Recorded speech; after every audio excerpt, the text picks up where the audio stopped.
incha allah dans quelques instants dina ñëw ak ñun ci CV am parce que loolu tam dafa am solo waaye am na époque yu nga xamante ne bii macha allah daf ko fekkee mu am solo am jiitu réew yu nga xamante ne bii dafa leen jege di ca def liggéey bu rafet waaye nag ànd ak jigéen ñi aussi di def liggéey bu mucc ayib mbokk yi tey dama kontaan am mbégte di feggoo jàkkaarloo maa ngi koy wax sànq ak suñu yaay madame Aminata Mbengue Ndiaye c'est un très grand plaisir en tout cas pour ñun ñu fekk si la fi nga xamante ne bi macha allah yaa ngi fiy def liggéey bu rafet ñoo ngi lay nuyu di la dalal jàmm bu baax a baax a baax ci RTS. merci beaucoup yaa xam man itam maa ngi lay fay di fay équipe bi nga àndal yëpp di nuyu waa RTS 2 ak yeneen chaînes yi nekk yëpp ci Sénégal di rafetlu bu baax a baax tamit ñëw bi ngeen dikk tey déplacé wu pour waxtaan boo nga xam ni liñ nga xam ne moom lañ ci yaakaar daal mooy Sénégal gépp dina ci kontaan moom la ñuy ñaan. macha allah di leen remercier à nouveau ci at mu bees bi nga xam ne ñu ngi ciy jub si tamit. Sénégalais yëpp ak mën naa ne sax nit ñi ci àddina bi yëpp yàlla na leen yàlla defal jàmm. amiin amiin waaye nag rawatina sunu réew mi nga xam ne wax dëgg yàlla ñun ñëpp ñoo ko bokk. macha allah te bu ñu sañoon jàmm rek moom moo fi xew. macha allah mbokk yi nag xam nga li ñuy wax CV mooy maanaam jaar-jaaru nit ki waaye man xam ngeen ne évidemment Louga ñu ngi nuyu d'ailleurs les téléspectateurs yi nga xam ne ñu ngi seetaan ca Louga moom itamit mu def fa liggéey bu rafet waaye laata loolu dañu lay laaj rek madame Aminata Mbengue Ndiaye Louga la ñuy wax waaye cosaan bi exactement fan la. ok jërëjëf yaa xam lenn rek laa lay bëgg a ñaan. parce que démb dama am sama benn cousine boo nga xam ni dama koo perdre. mu ngi tudd Anna Ndiaye. ndeysaan Anna maa ngi ko xam bi may def CM1. ndeysaan moom mu yore classe CE2 ci école des filles bu Louga. mu nekkoon une institutrice de très grande valeur. nekk une éducatrice. surtout parce que damay fàttaliku alxames bu yàlla sàkk xam nga fête la woon jour férié la woon. après la nekk ban époque la woon nekkoon jour férié. après enfin au début de l'indépendance mooy ay années dans les années 58 yu demee noonu. d'accord maa ngi nekk CM1. ana yore CE2. d'accord mais chaque fois que nga xam ni def nañu célébrer nañu enfin jeudi passé na. kuy xëy si suba. waaw dangaa war a léttu dangaa war a raxas sa bopp da nga koo war a defar. ah bon waaw parce que école ba école de filles la woon. c'était pas une école mixte. macha allah ana moomu nag daf cee jouer un rôle très important. très bien parce que moo daan topp rang yi di xool xale yi. robe yi set na. robe yi ourlet yi dañul. robe yi. pour que ñu nekk des femmes élégantes. parce que moom elle était très élégante. c'était une grande Saint-Louisienne. ma di ko jaal ay doomam. di ko jaal ay mbokkam. di ko jaal Sénégal yëpp. particulièrement nag ma koy jaal son cousin président Abdou Diouf. parce que daf ko bëggoon. jàppale ko bu baax a baax ci li nga xam ne daf ko doon liggéey. macha allah kon nag ñoo ngi koy jaale parce que li mu wax dafa am solo yaakaar naa ne nit bu génn àddina am lu rafet li ñu ci teg dafa am solo torop sànq maa ngi koy wax donc Louga waaye cosaan bi exactement fan la bu ko defee nag ñu ñëw ci CV bi. waaw man ni Louga laa cosaanoo. sama waajur bu góor. moom mi ngi dëkk Waalo. d'accord mi ngi dëkk bokkal la papaam cosaanoo. mais yaayam. Ndar la dëkk. mu nga dëkk au sud. rue bi nga xam ne moo topp ci l'hôpital de Saint-Louis en face du fleuve Sénégal. ay de Sabara la sant. bokk ak Ndar gépp. macha allah sama waajur bu jigéen moom mi ngi dëkk Kébémer. papaam moo doon imam ba waajuram. moom itam donc diggante Kajoor daal. waaw ak Njàmbur. macha allah ak le fleuve. foofu la ñu cosaanoo. très bien donc ni ñuy comprendre un tout petit peu cette élégance que nous connaissons de vous alors ñu ñëw ci CV bi parce que donc Louga ça veut dire que foofu nga commencé jàng. waaw. Louga laa commencé jàng comme je l'ai dit école de filles bu Coxna école des filles bu Coxna. tudd Ajaratu Tàkko Sow ñu koy wax madame Gaye moom moo doon directrice su école bi. foofu la ñu jàngee man ñaari tubaab jàngal nañu ma. CP1 ku tudd Ndeye Yacine Diaw. mi ngi dëkk fii ci Point E. moo ma jàngal CP1. am na keneen ku tudd Uri Diallo. moom itam jàngal na ma CP2. bi ñu demee CE1 tubaab ba ma jàngal madame Lexia. bi ñu demee CE2 benn métis Saint-Louisienne moo ma jàngal bu tudd madame le doyen. bi ma demee CM2 Ndey Ñanga Mbay moo ma jàngal. CM1. bonne mémoire. après ñu def école bi école mixte. parce que c'était la seule école des filles de Louga. bi ñu ko defee école mixte jigéen ñëpp ñu dispersé leen ku ci nekk ca école ba nekk ca sa quartier. d'accord ma daal di ñibbi quartier sanc ba donc dekk école sanc ba. tey bu noon naa leen a may ngeen dem école sanc ba. parce que wax dëgg yàlla directeur ba fa nekk. ak xale ya fa nekk. forcé nañu ba damaa rénover complètement école ba. macha allah waaw kooku tamit ma am ci mbégte parce que nit ku nekk fa nga xam ni fa la sa teraanga commencé. waruloo koo fàtte. waaw est-ce que mën nga ñu wax benn anecdote parce que ban genre élève nga woon en fait ci temps yooyu. man nag élève laa woon bu nangoo jàng. nangu woon naa jàng mais nag turbulentoon naa aussi. d'accord turbulentoon naa te bëggoon naa tamit. dama daan exceller daal ci affaire sport te booba ki defuñu sax sport waaye daan nañu couper parce que loolu moo xewoon Louga couper daal jeu la boo nga xam ni ballon bu ndaw en tissu moom ngeen di yore def ay camp yoo nga xam ni bu ñu la sànnee bal bi bu la dalee da ngay arrêté mais sinon boo dewee ba yegg ca camp ba dafa am ay poñ yooyu marqué macha allah mais ñi ma ko daan defal nag ku ci nekk matoon na ma yaaye man ñooñu laa doon àndal macha allah donc bi ñu defee école mixte ci la ñu yóbbu donc élèves yëpp ku nekk ci sa quartier ñi nekk artillerie ñi nekk montagne ñi nekk Kër Serigne Louga ainsi de suite loolu moo ñu séparé ñun filles yi mais pratiquement ñun jigéen ñëpp on s'est retrouvés au lycée Ahmed Fall de Saint-Louis après Ahmed Fall laa defee 6e en 68 laa am BPC foofu laa ko amee 68 ku nekk xam na ni période bu grave la woon bu méttee métti parce que 68 mooy année grève bu yàgg ba te man dama bokkoon ci ñi nga xam ne ñoo daan diriger grève ñoo doon diriger grève bi. da nga doon diriger grève bi. waaw maa ngi fàttaliku tonton Momar Souran c'était le président de l'association des parents d'élèves. waaw.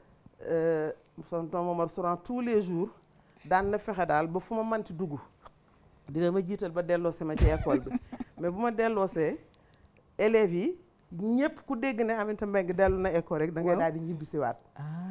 moom loolu moo taxoon mu di ma jël léeg-léeg mu dikk sax ne ma léegi jour boo toogee rek dinaa la jox nangam ci xaalis ma ne ko tonton man kenn du ma jënd daal. kon daal bàyyi ma rek moom. yàgg nga nekk di diriger ay mouvement daal. waaw mouvement moom yàgg nañ ci j'ai fait beaucoup de sport également. oui parce que déjà à partir du lycée Ahmed Fall bi may def 4e defe naa j'étais championne du Sénégal. du lancer du poids. très bien doon def tamit basket. macha allah basket.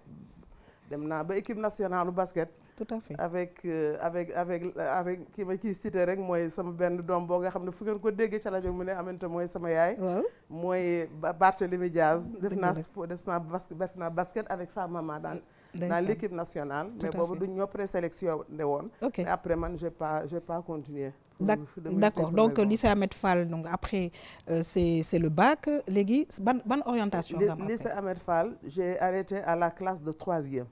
bi ma fa jógee ma ñëw lycée Kennedy. bi ma ñëwee Kennedy ma def seconde. ok bi ma defee seconde ma gis par la suite la situation. ok économique au niveau de ma famille. ma gis ni sama papa il venait de prendre sa retraite.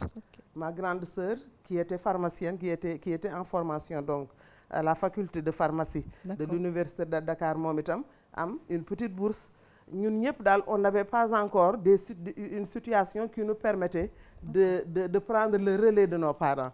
man loolu moo tax ma gaaw a bàyyi dem defi benn concours d'entrée à l'école normale d'enseignement technique féminin. Très bien. École normale d'enseignement technique féminin nag on avait 2 ans à faire à l'école nationale d'économie appliquée. D'accord. 1 an à faire à l'école normale qui était à côté de la banque centrale. Oui. ak dernière année bi ñu defe ko formation pédagogique au niveau de l'école du centre national de formation des monitrices rurales de Thiès. Très bien. Donc on a une formation polyvalente multidisciplinaire lépp ngay jàng. Macha Allah. li taxoon nag ñu yóbbu ñu ENEA mooy. on était des maîtresses d'économie familiale donc on nous demandait de changer le quotidien des femmes jéem leen a jàppale ci seeni la nutrition ci seen puériculture nan la ñu war a yore seeni doom ci seeni tool nan la ñu war a toppatoo tool yi ci seeni càmm nan la ñu war a sàmme est-ce que càmm gi dafa war a. loolu yëpp nag servir na la après. yëpp servir na la après servir na ma après ci say jaar-jaar. donc bi ñu jàngee noonu tamit ba pare wax dëgg yàlla ñi nga xam ne ñoo parce que c'était une expérimentation du ñu doon xool ñun ñi nga xam ne ñoom la ñu war di liggéeyal au niveau par exemple des centres d'expansion rurale wala dans les services départementaux de la promotion humaine qui est devenu ensuite service départemental du développement social ainsi de suite. Ensuite, il y a eu beaucoup d'autres noms pour ce département ministériel. Mais les monitrices rurales, ñoom ñi ngi daan nekk au niveau des centres d'expansion rurale. D'accord. Wala léeg-léeg même au niveau de certains hôpitaux pour di def ay conseils nutritionnels ak yooyu. Mais ñun nag ñoo leen daan encadrer. D'accord. Bu ko defee loolu Thiès la ma fekk. maa ngi dem Thiès, on m'a affecté à Thiès en 74. En 74, ok. Parce que j'étais major de ma promotion. Ñu demandé ma ñu proposé ma les postes de choix qu'il y avait. J'ai choisi Thiès parce que c'était en fait moo ci gënoon a jege. Et puis dafa bari woon ay activités aussi avec les monitrices. Et comme le centre de formation des monitrices d'économie familiale rurale était là-bas aussi, te léeg-léeg on me demandait souvent de venir remplacer une maîtresse en congé pour faire les cours ak yooyu ma accepté woon ko. Sama premier jour bi ma jël service. Senghor laa dajel Thiès. Très bien. Il était venu di def tournée économique. Bu ngeen fàttali ko dans les années 73 74 moo amoon la grande sécheresse dans le pays et même dans le Sahel. May fàttaliku lenn bi ñu demee à Khombol. Je me souviens Senghor di tooñ xam nga séeréer rek pulaar. mu ngay tooñ mbokku éleveur am yi. mi ngi leen naan parce que bëy dafa mën a yàq. bëy animaux yëpp dinañu sonn gi sécheresse mais bëy dafay lijjanti boppam. dafay da ngay soo rombee ci àll bi léeg-léeg nga gis leen ñu teg seen tànk ci suuf yeneen ñaar yaa ngi ca kaw. dinañu dagg écorce yi dinañu yegg sax léeg-léeg ba ci xob yi. Tout à fait. Alors président Senghor ma dégg ko mu ni bëy yi duñu leen a war a éliminer parce que duñuy yàq garab yi. mais bu ko sama mbokk éleveurs yi nangoo man mun naa leen a indil les chèvres de Maradi. yoo nga Maradi c'est au Niger ñoom itam benn spécificité la am boo nga xam ne bari na ñoo ëpp meew suñu chèvres yi ñoo leen di ëpp viande. D'ailleurs bi ma nekkee ministre de l'élevage avec ñi nga xam ne ñooy toppatoo la bétail élevé le bétail et la viande. fexe woon naa ba ñu ñoom comme ñoom ñoo ko dem avec les autres éleveurs donc de ce pays bay def échange di indi fii ay chèvres de Maradi. te ba léegi loolu mi ngi dox fii donc voilà comment j'ai rencontré le président Senghor à Thiès foofu laa ko mos a nuyoo au-delà bien sûr bi nga xamee ne daan dikk Louga en politique. En politique tout à fait ñun élèves yi ñu rangal ñu. ñu koy tàccu di ko recevoir. alors mbokk yi ñuy seetaan gis ngeen nag suñu émission fekkee naa tey suñu gan gu mag muy madame Aminata Mbengue Ndiaye gis ngeen nag commencé nañ nag ci époque bi nga xamante ne bi Sénégal jël na indépendance am donc mi ngi koy wax rencontre bi nga xamante ne bi jot na ko am ak le président poète Léopold Sédar Senghor ak anecdote bi mu ci wax. waaw madame Aminata Mbengue Ndiaye président Senghor à part loolu lan nga retenir ci époque bi nga xamante ne bi moom mi ngi fi woon lu nga xam ne macha allah yow marqué na la en tant que jigéen surtout. waaw en tant que femme également. daan participer à des compétitions internationales. amoon na benn compétition boo nga xam ni chaque année dafay am. alternativement en Côte d'Ivoire et au Sénégal. D'accord. Donc Sénégal Côte d'Ivoire athlétisme chaque année daf doon am. avec le président Lamine Diack avec ceux qui l'ont précédé également moom itam ñu ngi koy jaale mbokkam yëpp. di ko remercier pour tout ce qu'il a fait pour la jeunesse et surtout les athlètes sénégalais parce que yóbbu nañu ba Guadalajara au Mexique.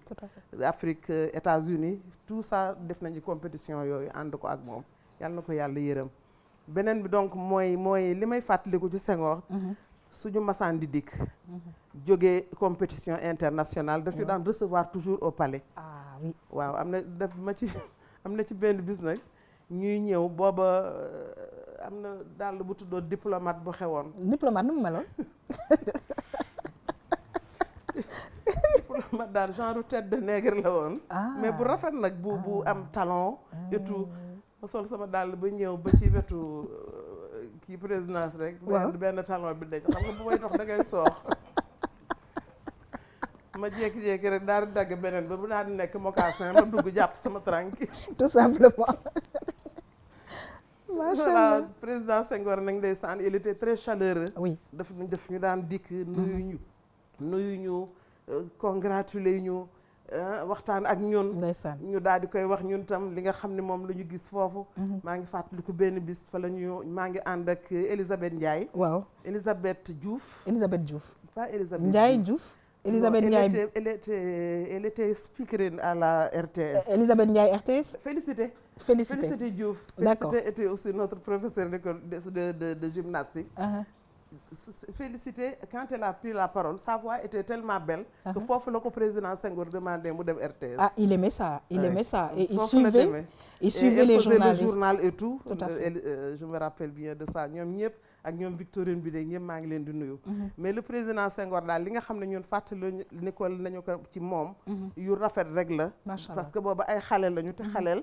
bon li muy gis bokkul ak li mag di gis. dëgg la mais ñu daal Senghor ku ñu nawoon la. ku ñu bëggoon la parce que du ñu ko gisoon également gi suñu waajur yi. tout à fait ñoom du ñu ko doon admirer ñoom Senghor Sukandé la maa banda du ñu koy tagge sax bu ñuy wax waxu Senghor. donc pour vous dire que Senghor joué na rôle yu mag ci réew mi. absolument parce que nit bu fekkente ni yow ay du ñu ñoo moomoon. yow nga fexe ba dagg buum yooya. absolument yaakaar naa ne kooku. kenn mënu laa remplacer te amul kenn koo nga xam ne di ko defati loolu. dëgg la benn acte rek la woon. dëgg la c'est président Senghor moo ko def. bien sûr àndoon na ci ak ay nit àndoon na ci ak ñoom président Lamine Gueye. parce que booba ñoom ñoo àndoon nekk ci BDS àndoon na ci ak ñu mel na Ibrahima Seydou Ndaw àndoon na ci ñoom André Guillabert ak ñeneen ak ñeneen ak ñeneen. ba ñu créé par la suite le bloc démocratique sénégalais. oui ñu créé par la suite l'union progressiste sénégalaise ba dikk ci parti ci ñooñu ñëpp nag def fusion par la suite. certaines de ces organisations politiques créé li nga xam ne moom moo doon le parti socialiste mooy actuel parti socialiste. waaw léegi dañuy xaar tuuti rek ñu dugg ci li nga xamante ne bi mooy côté politique bi parce que temps yooyu yombul woon aussi am jigéen bu nga xamante ne bi dafay dugg ci parti politique. alors laata may ñëw nag ci wàllu le président Abdou Diouf parce que mbokk yi ci fekkee naa bi dégg ngeen li nga xamante ne bi jot na ko dund avec le président poète Léopold Sédar Senghor waaye dinañ def transition balaa ñu yegsi ci le président Abdou Diouf affaire politique bi naka nga ci duggee et puis comment les parents ont pris cela. man nag politique ma woon ak Senghor parce que booba xaleel laa. sur Diouf. politique ma woon ak Senghor même avec Diouf en 69. ci la jëkk a ñëw Louga ñu recevoir ko fa en meeting je me souviens jour boobu man ak Aïssa Diop sama beneen nièce la. doomu Massar Diop qui a été le maire l'adjoint au maire là-bas ñun ñoo ko joxoon ay cadeau bi mu yegsee. d'accord kii ngi yore woon benn leget bu def guro. ki ci des bi ngi yore woon beneen leget. bu def beneen produit. dugub wala ñebbe. ñun ñoo ko offriroon bi mu ñëwee. moo booba taxul ñun ñuy politique c'était on nous avait choisi rek en tant que petite fille daal xanaa wala jeune fille yu dikk. est-ce que affaire bi jógewul foofu tamit. waaw mun na nekk mais man je juré dama doon ñaan. yàlla bu ma yàlla dugal ci politique. ah bon waaw dama ko daan ñaan sama borom parce que politique dama gis ni mu mettee. kër gi ma dëkkoon. mun naa ni kuy politique tey jóge Dakar daan dikk Louga li ci ëpp. daan nga dal ci sunu kër. d'accord tata Annette Mbaye mi foofu laa ko xamee. elle ne faisait pas de politique mais duñu ko daan yebal. dafa daan ñëw di def ay conférence moom itam ma koy féliciter parce que ku jouer ki sama carrière autant politique que professionnelle bokk na ci. tata Annette di dikk elle me dit bi ma daan dikk seen kër maa ngi lay fekk sa grande sœur bi ki nekkoon pharmacienne décédée yàlla na ko yàlla yërëm. mu ni ma mu lay defal petite que moom tata Annette mu ni ma yow boo xëyee yaa may tàngalal ndox tegal ma man pour ma sangu. donc booba ñun defaguñu dama li taxoon bëgguma woon politique dama ne woon politique mun la ànd ak jàng ak yenn liggéey yi et puis ni ma gisee woon daal ñuy defee politique man kiiwu ma woon. woon tamit comme actuellement. boobu la gënoon a metti sax. ah bon defe naa boobu la gënoon c'est-à-dire que mais boobu ba ñu koy def ña ko doon def seen jom lañ ci doon def amoon na ay yàqëccoo ak yu demee noonu mais bu jeexee du ñuy nekk ay camarades par contre léegi moom xeex yu garaaw a garaaw la c'est assez compliqué c'est assez compliqué léegi donc man comme maa ngi lay wax léegi ne la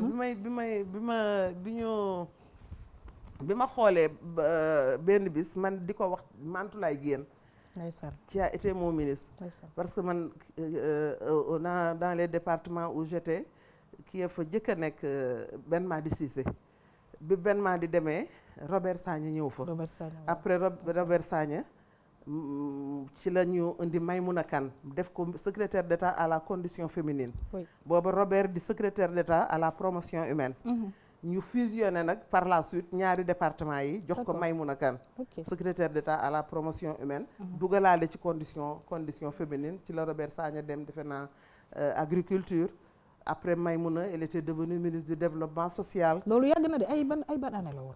c'était dans les années 80 86 Maymouna était ministre du développement social. Très bien. Non, en 78 d'abord. 78, elle était secrétaire d'État à la condition féminine. Et en 86, elle est devenue secrétaire. En 80, elle est devenue ministre du développement social. Très bien. Et ensuite, c'est Mantoulaye Guèye qui l'avait remplacé. Et après Mantoulaye Guèye, il y avait Ndioro. Mais yooyu yëpp maa ngi fi avec l'ensemble de ces ministères servir naa Thiès servir naa à Tivaouane. D'accord. bi ma fa jógee nag ci laa ñëw nekk chef de division de la promotion des actions en milieu rural après ma nekk chef de la division de la promotion féminine. foofu tamit ci action rurale boobu ngay wax noonu nga def fa liggéey tamit bu amoon solo mu am loo xamante ne bi def na ko ci sa carrière aussi. waaw bu baax a baax parce que man j'aime le milieu rural parce que milieu rural da nga fay fekk ay activités yu saines ay nga xam ne lii yow ci saa si boo ci jàppee rek jigéen ñi mën nañoo avancer mais pour avancer leen il faut que nga dajale leen dajale boobu nag ñu ngi ko gisee Casamance du ñoo dem Casamance fekk leen ñu créer ay garderies d'enfants dans le village de Tandiem ce qui est le village de Émile Badiane qui a été ministre de l'enseignement technique. Garderie d'enfants yooyu bi ñu demee li taxoon jigéen ñi créé ko période de repiquage du riz au mois de septembre benn jigéen daawul desiti ci dëkk bi lu dul ñi nga xam ne mënuñoo dox pour dem ci tool yi. D'accord. Alors léegi ñu ne ñu leen di encadrer je salue Judith Ciss en passant ñu ne nañu xool nan la ñu mën a def ba lii ñu jàppale leen ci. Ndax bu ñu léeg-léeg daan nga fi gis ay accident xale bu mar bu gisul ku ko may ndox day jéem a demal boppam ca ndaa la dëgg la da ngay dikk rek fekk sa xale ci biir ndaa li mu xam ci veille personne âgée yi rek a fay ne te mënuluñu leen dara ci la ñu gis ni nag war nañu leen a mën a encadrer ñu seet nan la ñuy def ba am na ñoo nga xam ne dinañu rester ci village bi ñi ki des dem très bien ñuy cotiser bu kii indee ceeb kii indi tiir kii indi géej kii indi leneen ñu toggal leen ci biir kii bi nga xam ni dafay nekk une alimentation complète et saine bariwul loo daan dem ci Casamance di fa gis malnutrition bariwul fa woon à l'époque donc noonu daal la ñu jàppoo di leen ci jàppale ba mujj gi ñi nekk université de Dakar la faculté de médecine ñu am benn professeur bu fa nekkoon bu tudd Deloture monsieur Deloture ñu ñaan ko di ko du ñoo bëggoon les étudiants en 6e année de médecine ngeen abal ñu leen bu doon 4 mois sax ñu dikk nekk Casamance di ñu jàppale ci encadrer les enfants di ñu xoolal seen état nutritionnel di ñu defal tamit les vaccinations parce que boo dee regrouper ay xale moom obligatoirement bala nga koy def war nga leen piqûre pour ñuy bañ di wàllante war nga leen vacciner pour ñu bañ di wàllante yenn feebar yi yu mel ne polio yu mel ne rougeole yu mel ak yeneen ba nga xam ne foofu presque tous les enfants étaient vaccinés parce que la garderie de Tandiem dem na ba nekk xanaa téeméeri garderie ndax xam nga waa Casamance du ñoo am ñoom habitude activité communautaire chaque année chaque village dafay organiser un congrès boobu ci la ñuy identifier les besoins du village ak comment ils doivent travailler très bien ba nga xam ne loolu mun naa ni am na ci département sax ministériel yoo nga xam ne xëy na ci yooyu ci la ñu ko xool ci la ñu ko sukkandiku ba créer leen yu mel na ay promotion humaine parce que nit ñi il faut que ñoom ñu am tamit benn formation boo nga xam ne ëllëg ak si biir dina tax ñu mën a lépp lu ñu mën a dugg rek muy ci biir kër gi muy ci àll bi ñu mën ko. waaw dafa nekk lu am solo mbokk yi ñuy seetaan parce que li tax ñu indi émission fekkee naa bi dafa am solo parce que dafa ñuy fàttali peut-être benn système bu nga xamante ne bi xëy na amoon nañu ko mën nañu góorgóorlu di ci sukkandiwaat parce que nag ku xamul fa nga jëm da ngay dellu fa nga jógee woon parce que defe naa ne démb amoon na yu nga xamante ne bi baax na mun nañ ko moderniser mais dafay baax parce que mi ngi wax yaa ngi wax garderie les gens pensent que peut-être que tubaab bi ñooñu ko fi indil alors que mi ngi koy wax léegi les femmes de Casamance. ça date de 63.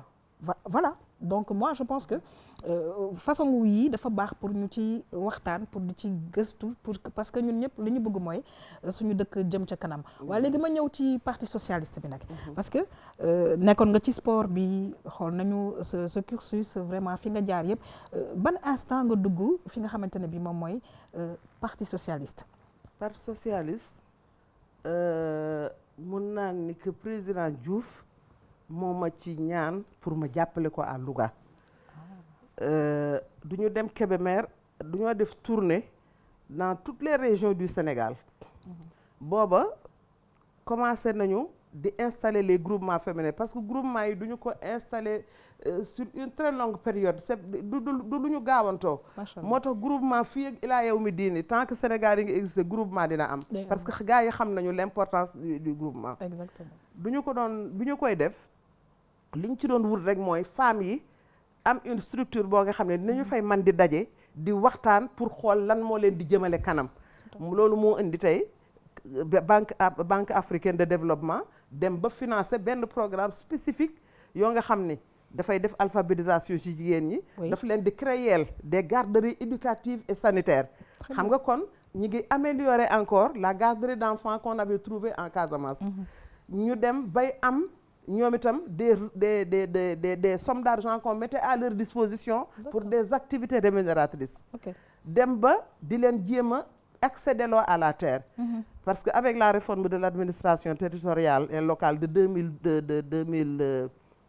1972 xam nga ci la ñuy doog a confier la gestion des terres du domaine national aux communautés rurales bien sûr avec l'appui des sous-préfets ci la ñu leen confier tout ce qui était également budget ci la ñu leen confier état civil yooyu yëpp daawuñu ko def ci la ñu commencé tamit di am ay maternités rurales di am ay pharmacies villageoises. D'accord. Moi je me rappelle pharmacie villageoise ñun ñi ñoo ko doon gérer. C'était pas la santé. Pharmacie villageoise mooy lan exactement. Pharmacie villageoise c'était une case avec les médicaments essentiels les médicaments de première nécessité. D'accord. booba ñi ngi def campagne de chloroquinisation parce que boobu paludisme bi daf daan def ay grands dégâts ci àll bi.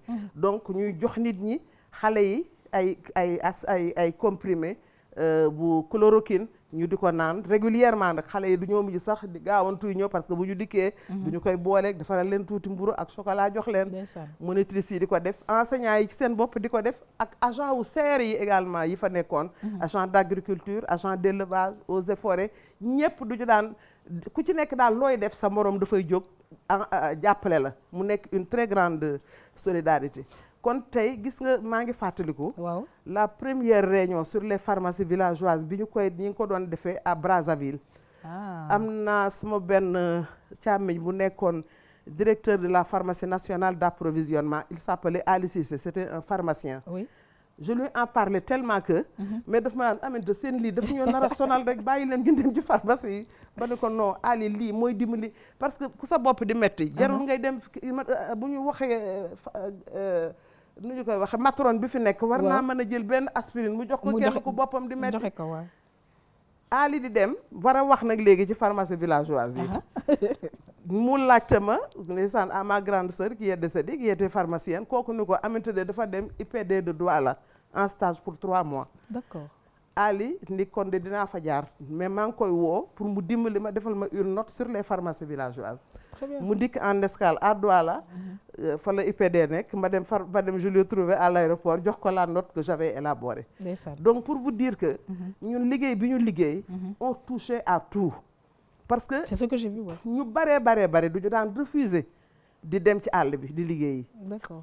ñu bare enseignant bi du ma tudd seen ay tur Dëgg la. mais daal monitrice rurale Waaw. ak agent d'agriculture élevage eaux et forêts ak ñeneen ñi Waaw. ñoo nangu woon a dem ci àll bi ma di leen rendre hommage parce C'est que tey important. bu ñu demee ba une conscientisation am ci population bi vraiment dama ci kontaan bu ñu demee ba ñu créer de nouveaux types d'agriculteurs, d'éleveurs. C'est important. C'est très important. C'est important. Alors léegi président Diouf ne la nga dimbali ko au niveau waaw. donc de Louga. Voilà. Comment est-ce que ça s'est passé?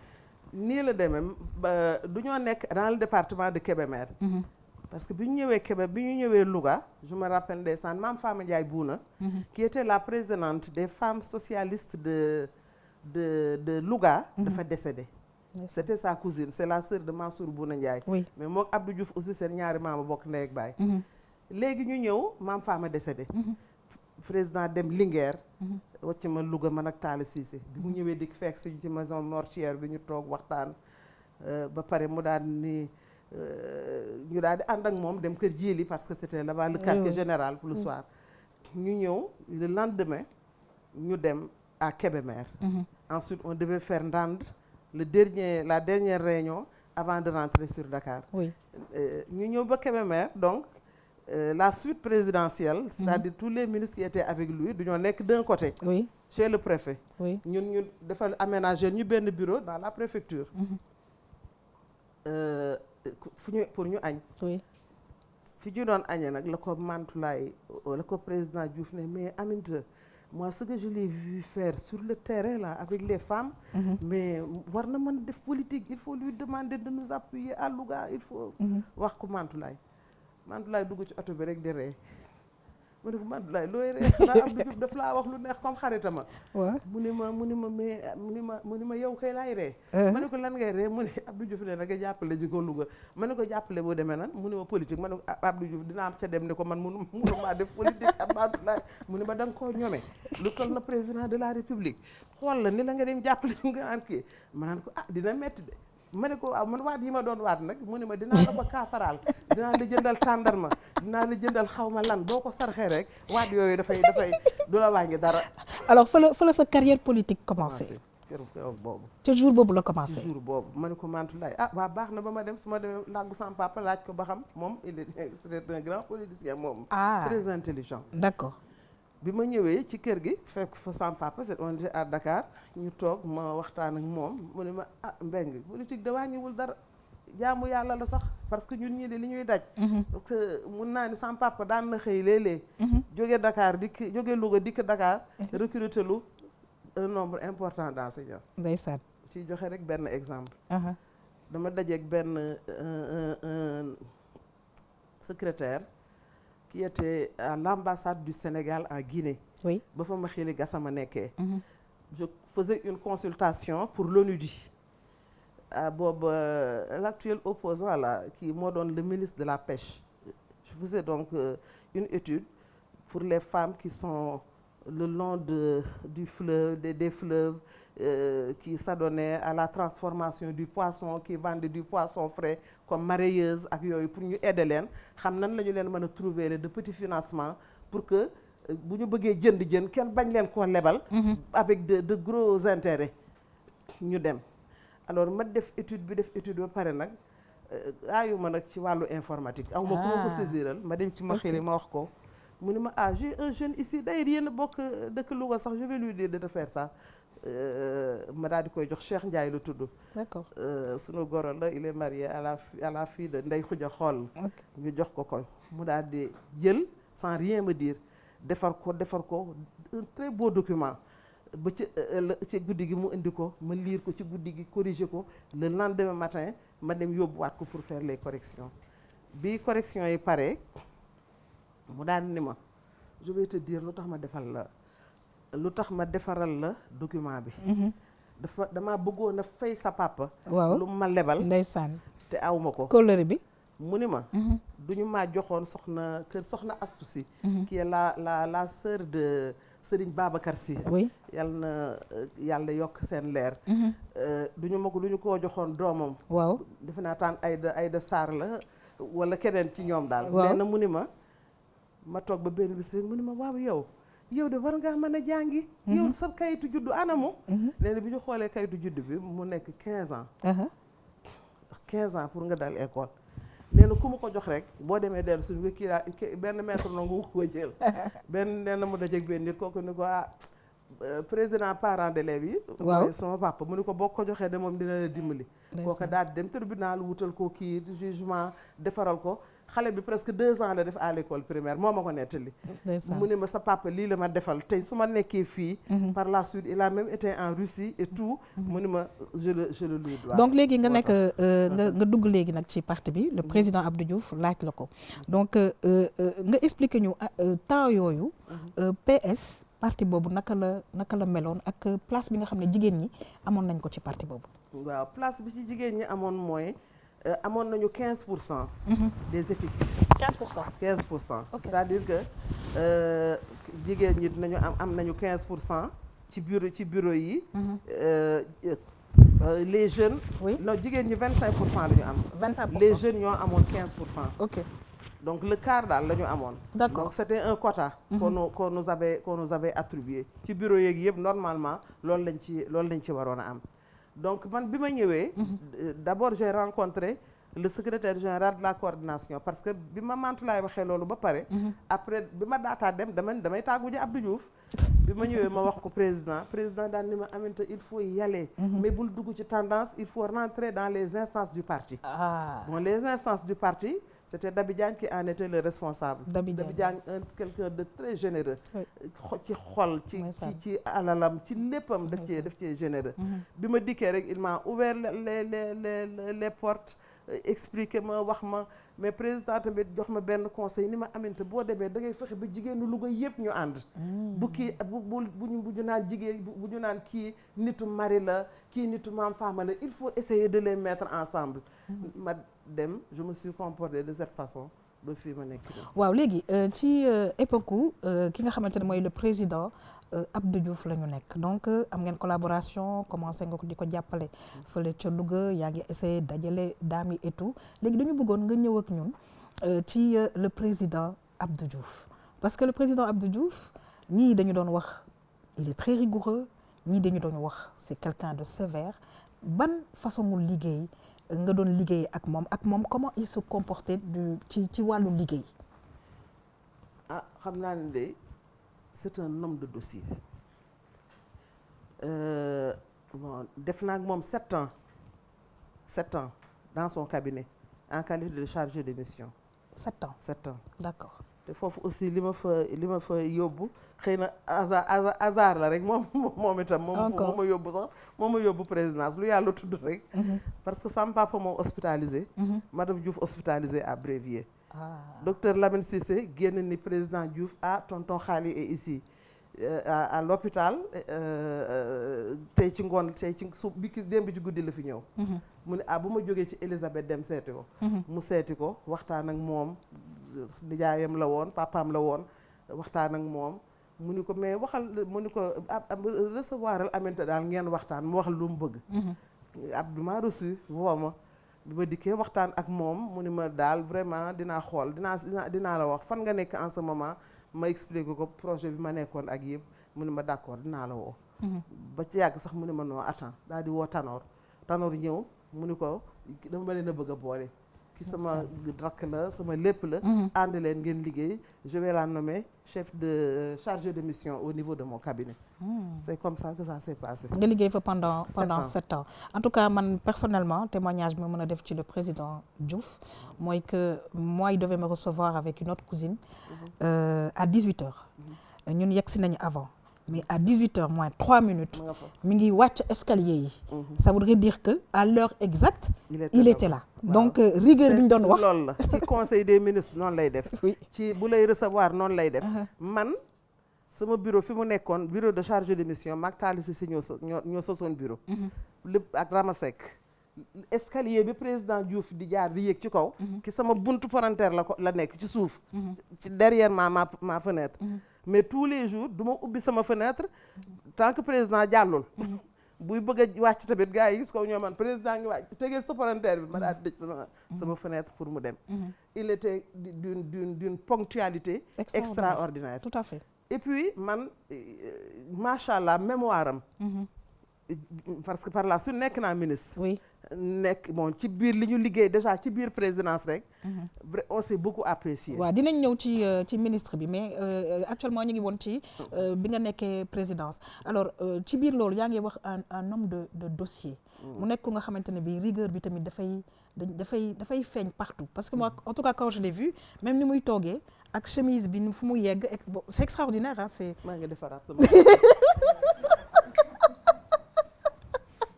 extraordinaire. Extraordinaire. gis nga au niveau du cabinet bon c'était géré également par quelqu'un qui aimait les dossiers qui était un homme de dossier muy Tanor. Oui. Bon xam nga après y avait avant loolu yëpp y avait Jean Collin ku ko xam aussi xam ne ak lu mu mën a mel rek homme de dossier la. te xamoon na li muy def instant boobu ñu nekkoon ministre de l'intérieur. non il était secrétaire général du gouvernement. À l'époque, waaw. D'accord. mais man daal Abdou Diouf moom man mémoire am. gis nga décret bu bees. waaw bu war a génn. bu war a génn bu ñu dee def décret. waaw bu ñu ko liiralee kii bi rek mu ni kii du décret temps telle année quand on en a discuté avec le président Senghor. teg benn da ngay bu ñu génnee jël dossier ba kii bi ñu xem doo ci dégg gis benn lu différé donc homme de dossier la woon vraiment man loolu laa ko gënoon a apprécier benn bis li may wax Tanor nekkatu fi mais Babacar Carlos Mbaye est là. dafa am benn année dama xamatul ban ci la daal mais il a fait un remaniement. Et il a demandé à ce qu'on fasse des lettres de mission pour chaque département ministériel. D'accord. mu def une note de service. wax ku nekk département bu nekk li muy def. ba pare nag demander à tout ce qui était responsable au niveau de son cabinet yi daan toppatoo par exemple tel ministère ku ci nekk mu jox la des idées par rapport à ni nga war a élaborer la lettre de mission bi war a jëm ci ministre boobu. Moi je me souviens j'avais 3 lettres de mission. Parce que maa yore woon ce qui concernait les femmes. Oui. Le ministère de l'Intérieur am na bu ma ci def. troisième bi je ne me rappelle plus. Mais en tout cas benn bi femmes yi la j'ai préparé les lettres de mission. beneen bi ça allait chez monsieur Famara Sagna parce qu'il avait à l'époque un projet de la Banque mondiale boo nga xam ne du ñu ko rattaché woon à la promotion au développement social ba ci ak ñu retiré ko yóbbu ko ci ministère am. Ok.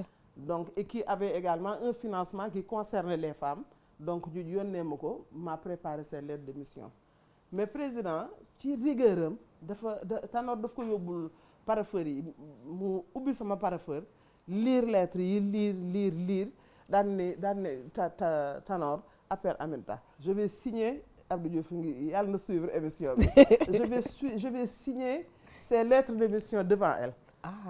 Vraiment keroog fierté laa am. Macha Allah. Parce que dafa am yoon chemin yoo nga xam ne boo fa jaaree. da ngay jëlee ci ñu bari expérience sama ministre yi ma aw yëpp. waaw muy Ndioro Ndiaye. muy ministre Mantoulaye Guèye.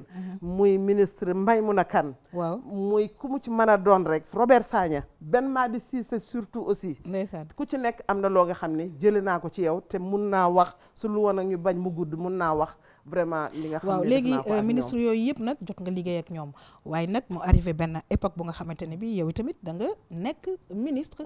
xëy na nga wax ñu sa premier poste ministériel bi nga xamante ne bi moom nga occupé ci gouvernement Sénégal.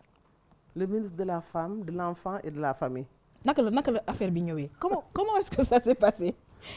affaire bi moi j'étais en voilà daal nu mu dikkee man ndax xamante ban année la woon. C'était en 95. 95. C'était en 95. On était en plein dans la préparation de la conférence de Beijing. Moi, j'étais dans le forum des ONG. Je travaillais avec Soukeyna Ndiaye Ba, Oui. Avec une dame, Madame Signaté de la Gambie, avec une autre dame de l'Afrique australe. On était en train d'organiser avec Sarah Darabakaba, qui a été ministre de la Femme en Guinée aussi. On travaillait vraiment pour que les ONG puissent être bien représentées au niveau de Beijing, de la conférence de Beijing. Est-ce que est-ce que du ci sommet boobu la ñu pour la première fois dégg la voix de Madame Elisabeth Diouf? Non, non, du boobu. Ok. Bu voix Madame Elisabeth Diouf, xam nga c'était à Genève. Ok. À Genève parce que ndeysaan moom kii la reine Fabiola. daf ko defoon comme doomam. Ok. dafa bëggoon Elisabeth comme doomam. ndeysaan. ci la créé woon benn structure. boo nga xam ne daf ko defoon pour les femmes rurales. Ok. pour donner beaucoup plus de force aux femmes rurales, beaucoup plus de ressources aux femmes rurales. te xam nga la reine Fabiola bu jógee avec d'autres premières dames. jóg taxaw mais les chefs d'État là nu ñu mën a def déglu. Tout à fait. parce que waxtu bi ñu leen koy wax ak ki yëg yooyu yëpp daf ciy jouer donc ñoom itam ñu ni nañu jóg apporter ci seen contribution mais mu jël nag Elisabeth vraiment taf ko ci boppam pour ñu àndandoo def loolu. man ànd naa ceeg madame Elisabeth Diouf dem nañ ci Bruxelles dem nañ ci fële. mais man daal li ma jàpp en tout cas man. xamal rek madame kii boobu la première réunion qu'il y a eu Ndioro moo ci demoon je crois que ban dëkk la woonati Genève. Ok. avec une femme rurale je crois que c'était Thiena Gueye je crois c'est Thiena Gueye. D'accord. Thiena était une présidente de groupement féminin de la région de Thiès qui habitait à Tivaouane. D'accord. Dans l'arrondissement je crois de Keur Momar Sarr de Mérina Dakhar ou de Niakhène mais je crois bien que c'est Mérina Dakhar. Thiena tamit avait fait là-bas quelque chose d'extraordinaire ci la ñu jëkk a dégg nag madame Diouf mu wax et ça a continué après man dem naa ci Amman ak moom avec tamit ak yeneen ak yeneen. mais yeneen di dëkk Beijing vraiment bi ça avait marqué quand même. Beijing waaw fii la ñu ko man bi ma koy préparé maa ngi ci ONG yi nekkuma woon dans le gouvernement. ma dem ñu koy préparé avec Soukeyna Ndiaye ba vraiment on a fait un travail extraordinaire. Oui. ma jox la ci rek benn kii. gis nga l'hôtel Ngor Jaaraama. waaw. xam nga dafa tëjoon. yi fàttaliku ngeen ko. waaw. Ngor Jaaraama moom toujours ma ni Didi yow da nga ñoo war a fay parce que comme amuñu woon fu ñu jëm. waaw ñu faa dem ni ko ubbil leen ñu hôtel bi ak nu mu mën a mel ñun dinañu ko defar. waaw. on avait 3000 et quelques personnes qui devaient arriver te amuñu fu ñu leen def. ah. te ñoom elles acceptaient de venir. tout à fait. ñu daal leen ni ay ci la ñu ko jëlaat defaraat ko moom ak Jaaraama ak Ngor yëpp. ñu defaraat leen ba mu baax ñu daal di koy louer intégralement gis nga même couloir yi du ñu fa doon dëkk. ci suuf ci kii bi ci suuf fi ñu defoon parking bi. foofu la ñu demoon ñu def fa le village de la conférence mais kooku aussi c'était vraiment quelque chose d'extraordinaire et defe naa la am na benn première dame sax je ne sais plus si c'était lequel des Congo. Je crois que c'est Congo-Brazzaville qui était venu et qui devait vraiment ouvrir une rencontre au niveau du forum des ONG. léegi nag kañ lañ la wax affaire premier poste ministériel boobu ci Diouf. Diouf comment ça s'était passé encore dama nekkoon j'organisais la semaine femmes et sida. ok. C'est la fédération des associations féminines qui l'organisait. On a fait l'ouverture à Louga. Après l'ouverture à Dakar avec le professeur Ndioro Ndiaye. Après ñu dem Louga donc def fa après nous avons continué sur Touba sur Diourbel ensuite nous avons continué sur Kaolack. À Kaolack il y avait un gouverneur qui s'appelle Bokar Diallo. Oui. Nous on logeait en face de la gouvernance dans le centre de formation de la santé. Du ministère de la santé bi nekk foofu. Alors ñu war a dem animer ji vraiment des conférences à l'intérieur de la ville de Kaolack. On nous attendait dans beaucoup d'endroits. ñu ñëw midi alors benn di ni ma yow daal policier bi dëgg nekk ci gouvernance ñëw na fi ñetti yoon di la wër nee na gouverneur la mu soxla mais jotuñu la xamuñu fan nga nekk. ma ne ko man maa ngi woon yéen tam xam ngeen fu ma nekkee parce que vous avez notre programme. mu daal di dem ma daal di ko waaw léegi maa ngi dem rafraîchir tuuti après ma génn dem wuy ji gouverneur. mu ni ma déet gouverneur kay nee na moom bu naa li jiital ñu dem. ma ni waaw man. lan laa def lan laa def. daal di dem ndeysaan ñu dem ci gouverneur ni ma Madame Mbengue vous a appelé, c'était la secrétaire du Premier ministre Habib Thiam. Oui. Yal na ko yàlla yal na ko yërëm yàlla moom itam. yërëm tonton Habib. Nous a beaucoup soutenu. ndeysaan. Le Premier ministre Habib Thiam moo lay kii moo la doon woo Madame Mbengue ne ma bon Premier ministre nee na demain à 17h daf lay recevoir. ma ne ko ah man awuma audience te demandé wuma audience te maa ngi am kii maa ngi am demain on doit ouvrir. Ouais. On doit clôturer. La semaine femme et sida à Fatick. Ouais. Et ouvrir la quinzaine de la femme à Fatick. Ouais. Et le ministre doit être là-bas ma daal di woo j'ai appelé Tanor comme man maa nga woon présidence laa doon liggéey te moo doon sama chef de service foofu. Ouais. ma woo Tanor ma ne ko mais monsieur le ministre d'État man duñu ma ne demee premier ministre daf ñuy recevoir te man kii ma xaw ma lu mu doon mu ne ma teraa ngay woote daal wuy ji rek. voilà ce qu'il m'a répondu ndeysaan ñu daal di dem comme c'était 17h on avait le temps. Oui. Alors bi ñu ñëwee on a participé ndeysaan avec Macky Gassama qui était le maire. doon sunu mbokk moom itam de Sinthiou Bamambé mu daal di ni ma toog leen ñu toog y avait le gouverneur fàtte naa moom itam turam. C'était un gouverneur aussi qui habite la Casamance bi ñu ñëwee ñu toog ñu commencé di clôturer la semaine femme et sida. Bon ñu clôturer ko ba pare Ndioro ubbi les professeurs Ndioro Ndiaye ubbi la quinzaine de la femme. Après on nous a annoncé un accident d'un véhicule de la délégation. Oui. ñu dem à l'hôpital on les a vus seet leen waxtaan ak ñoom ndeysaan daal di retourner dem ñibbi. Alors man ma ñibbi si rek jubal daal di dem jaar sama kër kii tuuti daal di dem bu ji premier boobu xam ma ne woon sax yàlla xam na ne qu'il y avait un remaniement bi ma yeggee ba foofu. nga koy soog a xam. laa gis journaliste yi rek seen gars yi nit ñi kii rek ma dugg see ñoom ñu àndandoo wuu. ma ne waaw man lii lu mu doon. fekk yow amoo benn information. sur la tête de mes enfants kenn waxuma ko du Abdou Diouf du Tanor du keneen xaw ma woon lu ñu may doyee. Alors bi ma dikkee dugg premier ministre dugg ak moom toog ak Habib ni ma voilà Habib le président de la République est très satisfait du travail que tu fais avec lui mais daal il m'a demandé de te dire qu'il va te mettre dans son gouvernement. waaw léegi loolu bi mu waxee loolu le président Diouf yow yëgoo dara yegg si nga gis nga journaliste yi nga dugg ñu ne la dañu bëgg léegi yow am luñ la dénk sa première réaction c'était quoi? Ah man kay dama xam ne rek lu metti daal la woon c'était assez dur pour plusieurs raisons.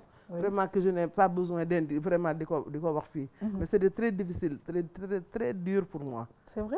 Oui, c'était très dur. Okay.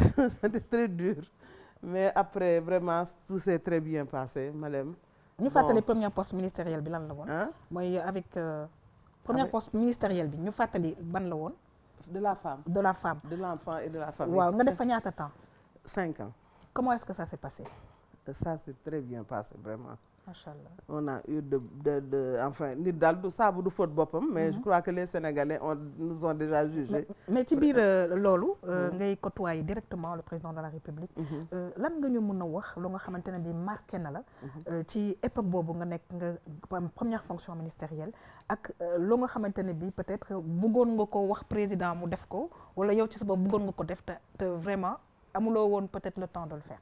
Non vraiment nag ñun président il était très ouvert. Ok. Saa yoo bëggee et puis non seulement soo bëggee def dara gis nga soo ko waxee moom conseil yi mu lay jox sax mooy gënati sax xëy na yow li nga doon xalaate. Tu vois daf lay def parce que il a beaucoup d'expérience. Oui. Xoolal fa mu commencé. Gouverneur à quel âge? Voilà. Oui. Donc jóge ci gouverneur. Quand tu fais gouverneur déjà. Oui. Tu connais tous les problèmes du milieu. Du système. Voilà. Du système. Alors donc c'est comme ça daal ma dem j'ai pris service et puis ça a très bien marché comme je travaillais déjà avec les femmes. Oui. Elle m'était très familière. Le ministère où j'allais également ña fa nekk am na ci ñoo nga xam ne samay promotionnaire la ñu ENEA. ak ñeneen ñoo nga xam ne sama ay agent la ñu woon ak ñeneen ñoo nga xam ne sama ay chef de service la ñu woon ñoom ma fekk leen fa. Vraiment c'était ak le président Abdou Diouf ban anecdote nga ñu mën a wax par exemple en conseil des ministres est-ce qu'il y a eu quelque chose boo xam ne ça t'a marqué peut-être benn jour benn énervement peut-être benn jour benn joie quelque chose. non benn bis dañoo nekk conseil des ministres président Wade jékki-jékki rek attaqué ma ba xolam sedd ni président Diouf votre ministre de la femme am na yoo nga xam ne sax kenn du ko wax mais y a rien de méchant te après on s'est très bien entendu mu ne ma voilà les femmes là nee nañu yow da ngay jox jigéenu socialiste yi rek mais ñoom doo leen jàppale ma nit nii président Diouf xool ma xool ko mu ne mu sëgg ndeysaan xam nga dama bari kersa te dafa rus Abdou Diouf parce que Abdou Diouf nijaayee ma te bëggul ma tontu di indi benn kii ci conseil bi waaw président Diouf ma non Aminata, ce que tu vas faire à la fin du conseil tu iras rejoindre le ministre d'État dans ses locaux comme ça tu lui expliqueras. D'accord. ma ne ko merci beaucoup monsieur le président. macha allah donc mu nekkoon parce que en fait. ñu génnee nag nee na ma loxo bi boo demee. sa nijaay wax ko rek ngeen kii après nga dem. alors c'est extraordinaire parce que yéen ñi ñuy seetaan di fàttali seen émission fekkee naa parce que tout simplement ñun dañuy gis rek mooy télé bi mooy dañuy gis ngeen toog voilà ku nekk def nii mais voilà dafa am yeneen yu nga xamante ne bi macha allah dafay xew ci biir conseil des ministres ak vraiment li nga xamante ne bi mooy ni ngeen di dundee foofu. alors madame Aminata Mbengue Ndiaye léegi nag bàyyi ma way la ba demee. Madame, j'ai trouvé que le ministre Habib Sy m'attendait. Donc ma ñëw nuyu ko mu daal ni le ministre d'État mi ngi lay xaar ñëwal ma daal di dugg si daal di koy nuyu respectueusement daal di toog waxtaan ak moom mu ni ma voilà man sama jigéen ñi ñoo may wax ni ma dégg nga du ngeen leen jàppale te fekk na man ki sama bopp les femmes socialistes billaay toujours duñu koy fàttali duñu ma doon mere parce que daawu ma leen financer je finançais les groupements féminins dama leen naan organisez-vous en groupement elles ne s'organisent pas defe ni que damaa war a jël rek kii bi dikk indil leen parce qu'elles sont du parti socialiste man leen du demee noonu moo tax j'admire Aïda Sow Diawara parce que dafay taxaw léeg-léeg femmes yi di wax mun leen man mii ci ñi ko gënoon a mere laa bokk mais bi ma yàggee côtoyé ko laa xam ay kiyam je suis fi nga may gis très républicaine am na yoo nga xam ne duma ko def ma ne ministre d'État dama leer a wax rek leen ma ne ko Ziguinchor vous avez une présidente de la section PDS ou xaw ma de la du secteur am na lu seen kii yu tuddoon du PDS qui s'appelle Koumba Ba mu ni ma waaw ma ne ko on a un projet financé par la Banque africaine de développement il y a une case foyer pour les femmes il y a une la case des tout petits pour les enfants mais tout ça c'est construit financé par la Banque africaine de développement et ma ne ko il y a 500 000 francs pour les appuyer pour un projet rémunérateur Koumba Ba la ñu ko jox mu ne ma ah bon ma ne ko waaw ma ne ko à Ziguinchor vous avez une maman qui s'appelle Mère Bathily je dis Mère Bathily elle se reconnaîtra ma ne ko Mère Bathily mooy sa présidente foofu mu ni ma waaw ma ne ko foofu le PDRH le projet de développement des ressources humaines financé par la Banque mondiale ñoom ñoo financé boobu projet ma ne ko am na case foyer ñoom seen case foyer sax du ñoo kontaan ci man ba tuddee ma ko Aminata Mbengue Ndiaye lañ ci bind ba léegi moo fa nekk mu ne ma rek la nga compte daal ma ne ko équipement ya fa nekk ak yëpp maire bi foofa mooy yaayu lépp moo ko yore macha allah mu ne on a du mal m'informer vraiment mujj gi léeg-léeg dañuy génn conseil ndeysaan mu ne ma fii daal yow rek yaa fi wax lu ñu mën a dégg ma ne bi muy bëgg a boole boobu juboo am na léegi nag muy premier poste ministériel léegi beneen poste ministériel bi kañ la ñëw après bon par la suite il y a eu enfin il y a eu des changements de nom des ministères il y a eu le ministère de la famille de l'action sociale et de la solidarité nationale boobu mooy bu mujj bi donc je crois que je ne me rappelle plus l'année mais en tout cas c'était fini avec le président quand le président Wade est arrivé en 2000 très très bien. Donc daal ci président Diouf mbokk yi gis ngeen li nga xamante ne bi madame Aminata Mbengue Ndiaye wax na ko ci donc mu jot a liggéey ak moom ay at yu bëri léegi nag ñu jógee ci époque ki nga xamante ne bi moom mooy président Abdou Diouf ñu ñëw nag ci président Wade léegi qu'est-ce qui s'est passé bi nga xamante ne bi président Wade yegsi na fan nga ci tolloon ci sa carrière politique et puis nga expliquer ñu yow tamit sa carrière fan la ci tolloon bi président Wade yegsi.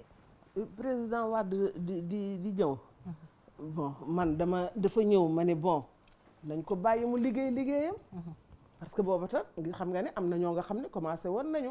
di départ jëm ca moom. mais nag man vraiment nit doo nekk ki dara. am ci ñu jox la ci ay teraanga yoo nga xam ni jëlaloo ko sa bopp nag. kooku moom dama koy wax. donc liggéey bi ñu leen liggéeyloo bi ñu ma liggéeyloo woon daal. gëm naa ne def naa ca ba def ca loo nga xam ne mënuma ko. xam nga lu ma sama yaay daan wax su may dem tournée. man accouché naa ba am 1 mois ñu ngeen de sama doom. ma jóge fi dem ngi ji loñ Seynabou Dia qui était ma directrice mi ngi may suivre.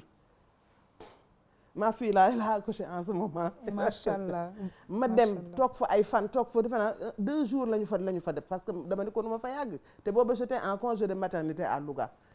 man gis nga congé de maternité. Maïmouna Kane seede na ni. musuma cee jël benn. mon fils aîné j'ai quitté mon bureau avec ma voiture arrêté clinique internationale. dem le lendemain là accouché. je ne trouve pas les mots. Congé de maternité c'est extraordinaire donc dañuy wax jigéen yu mën góor macha allah dafa am Sénégal te seen réew rek tax leen jóg donc mosoo ko jël. sama yaay daf ma doon wax. si bu ma accouché ba pare il faut que ma jël nag quelques jours. nga wax quelques jours. parce que c'est pas des jours c'est des mois. ma wax la jours yi du ñu may fekk si ba kër ga di ma indil ay liggéey am na ci ñaar ñi ngi fi. Aïcha Mbodj. waaw l'épouse du docteur Ndoye radiologue. oui elle était membre du Soroptimiste. J'étais membre du Soroptimiste. ñu war a dem à Copenhague. Copenhague c'était la 2e conférence ou 3e conférence mondiale de la femme. ñu war a dem. Aïcha booba tamit ci sécheresse bi les Soropti du monde entier nous avaient financé un grand projet hydraulique. D'accord. amoon na ci benn su ma fàttali ko kër Mbariglo am na ci benn à Batal dans le département de Diourbel. Aïcha je n'avais pas fini d'élaborer le projet. Aïcha m'a trouvé elle est sage-femme d'État. Son mari est médecin. Wow. Elle vient me trouver à la maternité avec madame Sène clinique Rabi. Oui. Je devais finir le document. kii ni ko Aïcha en tant que sage-femme. mu ne ko bàyyi ko rek ki sama rakk la bàyyi ko mu yeggale document bi. je me suis levée. j'ai fini le document defar ko jox ko Aïcha. on a eu plusieurs milliards avec ça pour faire ces kii là. macha allah mais Fadel Diadio moom mi ngi fi. moom xaw na sax a xeex ak Aïcha keroog ci biir salle d'accouchement bi. macha allah muy ay mbir yi nga xamante ne dafay baax pour que ñi nga xam ne dañu féete ndaw bu baax a baax di dégg lii parce que. moo tax quand maman me disait. waaw li ma gis nga def ko. waaw ci àddina. waaw bu la kenn fayul yàlla dina la fay. waaw yàlla moo am fay. te je pense que yàlla mi ngi la koy fayee ci considération bi sénégalais yi am. parce que je pense que xam nañu sa jaar-jaar bu baax a baax a baax.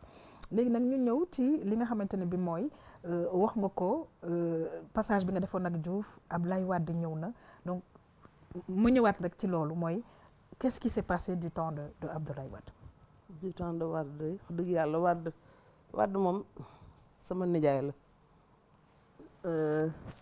papaam ak sama maam sama yaayu papa ay kóllëre yu mag la ñu woon. macha allah Doudou Wade à chaque fois il me dit ñun ko deeki suñu kër rek sa maam la ñu koy jébbali Kébémer. Kébémer foofu la ñu leen suul ñoom yëpp. ñu nekkoon ay xarit mais Wade tamit am na ay qualité yoo nga xam ne war nañu ko reconnaître ci moom. gis nga moom yan qualité gis nga bu bëggee dara. lu baax pour mu réussir ko. fu mu mën a jëlee. mbaa ñu ne ko ka ko yore rek diw la dina fexe ba génne la. man dama toog benn bis rek man ak ñoom Fatou Sarr Sow Fatou Sarr aussi vraiment je lui envoie mes compliments ak ñi ñu àndaloon yëpp ñoom Awa Diop. du PDS Awa Diop c'était une dame généreuse aussi. qui était très ouverte. ak Mariama Touré ñu ne nañu créer le caucus des femmes. waaw des femmes leaders. avec Maïmouna Kane qui était nag la leader en chef bi. oui oui. ñu ne pour ñu taxaw pour que président Wade lii nga xam ne wax na ko ci parité bi. kenn bañ koo delloo ginnaaw. d'accord. ñun ñëpp nañu taxaw ñu daal di commencer di def suñuy réunion di gisante di waxante di gisante di waxante léeg-léeg rek ñu ñëw président Wade ni ñu Serigne Nangam nee na dégg ko parité bi histoire ngi bëgg a am de yàlla woo yàlla benn bis ñu dem benn gàmmu fii ci grande mosquée. waaw. kii moo fa nekkoon Serigne Mbaye Sy Mansour. waaw daf ma fa tudde benn gàmmu boo nga xam ne mi ngi am depuis 1950 donc boobu judduwuma. macha allah. moo tudde ma gàmmu gi. waaw. bi ma demee alternance. mu ne ma gis nga bi nga nekkee ci pouvoir bi kenn tuddewu la ko. waaw. ren dañu la koy tudde. macha allah c'est à vie. macha allah macha allah. mu ne ma dégg naa tamit li ngeen di wax fan yi ci affaire parité bi. waaw. waaye man ni ma ko gisee. waaw parité bi.